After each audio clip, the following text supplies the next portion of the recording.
Tingnan nyo ang nasa loob ng room. Okay? Lahat ng may mga gamit dito.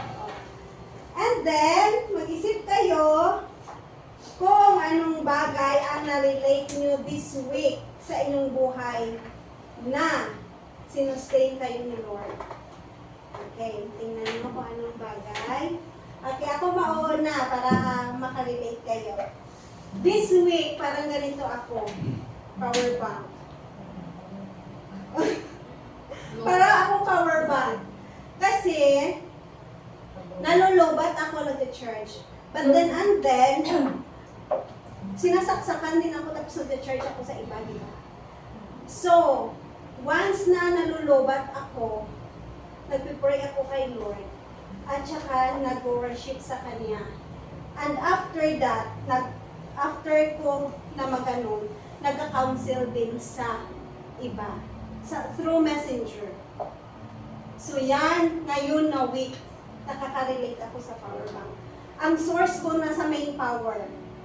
Yung iba naman, na hindi pa masyadong matured sa ang iba dyan, is kumukuha din ng strength sa inyo at saka encouragement. So yan ang nalilate ko sa buhay ko ngayon. It's all by God's grace. Doon lang ako sa Kanya naka-attach always sa main source ng power. Kaya nga daluyan ang pagpapala. Power ba? Next! Who can relate? Mami, Ate Mish! Hindi kasi wala dito nakalagay sa labas yung payong ko. May tayong ako! Hindi kasi i-remind ko, nag-share ko na kanina kay Mami Rose. Kasi today, umuulan, di ba? Numalis ako ng apartment. Medyo nakita ko na actually umuulan. Ang room ko kasi nasa 21st floor. So, sumilip ako sa bintana. Nakita ko parang yung mga tao sa labas, wala naman silang payong. Hindi naman umuulan. So, sabi ko, kahit nakita ko sa weather forecast na may shower, sabi ko, kaya ko yan. Lumabas ako, nakalabas ako ng building. Nakita ko malakas yung ulan. Sabi ko, parang hindi ko ito kakayanin. Bumalik ako ng 21st floor, diba? So, anyway, pinukwento ko kay Mami Rose kanina. Ang reminder sa akin ng Panginoon, you always have to be ready. You cannot always trust yourself, and you always have to be ready with your armor. So, in that saying, ang speaking sa akin ni Lord this morning, put on the whole armor. Para ready tayo kahit ano man yung battle natin sa araw-araw. Next! Diyan! Amen! Sige na, I'll try. I see the water there. So, siguro tubig. In physical point of view, we cannot only just drink water. No? Kailangan din natin, hindi yung body natin hindi madi-dehydrate tayo pag puro na lang tubig, di ba? Kasi yung sinasabi nila na kabaligtaran na sabi nila yung tubig daw makasustain para hindi tayo ma-dehydrate, but actually it's wrong. Yung tubig, pag puro lang tayo tubig sa katawan, ang positive na madi-dehydrate tayo. Depende sa yung condition ng katawan natin. So, sa buhay natin, hindi lang tubig, minsan lagyan natin ng salt. Kasi yun yung compound na water with salt, hindi, parang may balance sa katawan natin.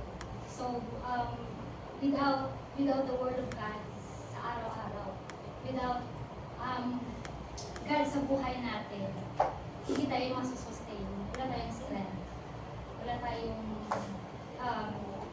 hindi tayo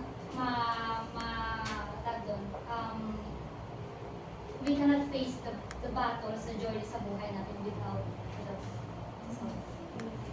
So anyone who drinks water, physically, being thirsty pa rin. But it said, I am the living water, whoever will drink me will never thirst. Thank you, John. Next! Sina? Bolizari? Ate Leti. Chair. When we get tired, we sit down. Yes. So it reminds me about Psalm 46:10. Be still and know God. whatever trials, all you need to do is to just be still. Sit down for a while, but don't remain sitting. Kasi, di ba, nakakapagod din all the time na mag-relax lang tayo sa bed. Sometimes, kailangan natin ng mga defense. So, I was reminded na, sabi ko nga yung keyboard, pero sabi ko yung mas the best yung chair. Kasi yung keyboard, di ba, yung ano niya, ups and down, is still nag-harmonize sila as long as you know how to, yung buhay natin may mga ups and downs din, but talagang nag-harmonize, dinalaw yun ni Lord to make us better. Dalawa. Keyboard. Inubos mo na! Hindi mo na Hindi mo na tinirtan. Ang iba. Joke. Next! Ikaw naman, te. Pass the ball, ati-lati. Linden. Ano, scarf para pagbuga. Hindi na. Ikaw na. Hindi ako muna magsalita. Nag-communicate na tayo. Nag-communicate na tayo eh. Sa ganung paraan lang.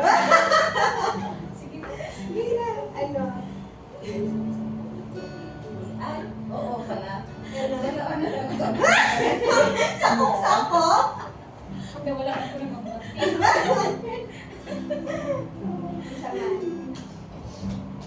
Ano? Orasan. Ay, ang sakit. Late ako always.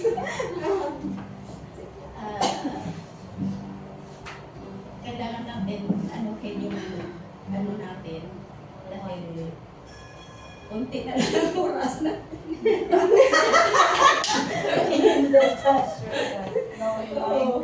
Balik na ako ni doon. Amen. Kailangan natin ano yung maging ano sa paglilingkod sa Panginoon. Amen. Yun lang. Oh, sabi mo hindi mo alam. Alam mo, ano pagaganda pa. Next, pass the ball. Ate Ros daw. Pero, nagkaroon na ko, pabidyan. Oras ko kagad. Iba naman yun. Iba naman explanation mo.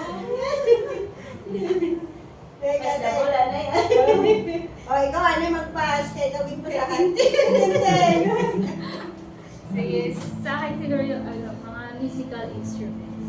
It also speaks about our life na whether we are in tune or out of tune, I mean, the Lord deserves our praises and faithfulness. Kasi whatever season in our life is, as my favorite verse na ano, God has been faithful. Yun lang. So, keep on praising, keep on serving. Whether we are in tune or out of tune of our life, God deserves all of this. You know. Pass the ball 10. Pass the ball. Mami babes. Ami Bens.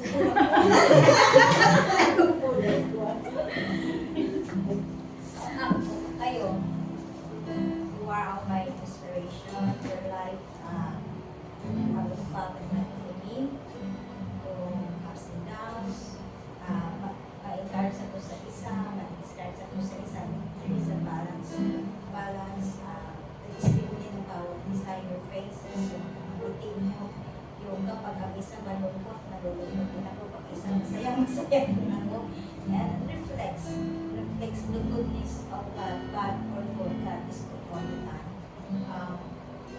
Sige. Basta, ano kasi rin ako safe ba na ako pag buwan na isang hotel. Ang bawal niya na hotel. Safe lang siya, bisan paano. Wala siya, kasi may ano siya, protector. Kasi, mamulang na i-paritan na talaga. Basta ako naman yung kinuha siya, pag na safe siya. Tsaka lang siya.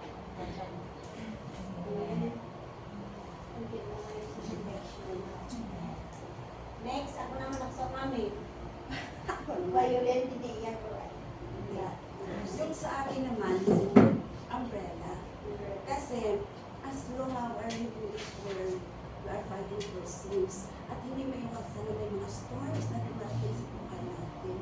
So, kung naisip ko ba, pag dumating yung mga problema, yung ano, sabi ko, I know God is holding an umbrella for me. anak ko, hingama mo ng Panginoon. As long na anak ka ng Panginoon, tandaan mo. Amen. Kaya ako na. Ako, good morning everyone. Siguro yung speaker. Kasi, di ba, sometimes yung speaker na lupat or in-charge na to, naman siya, Tagalog ko.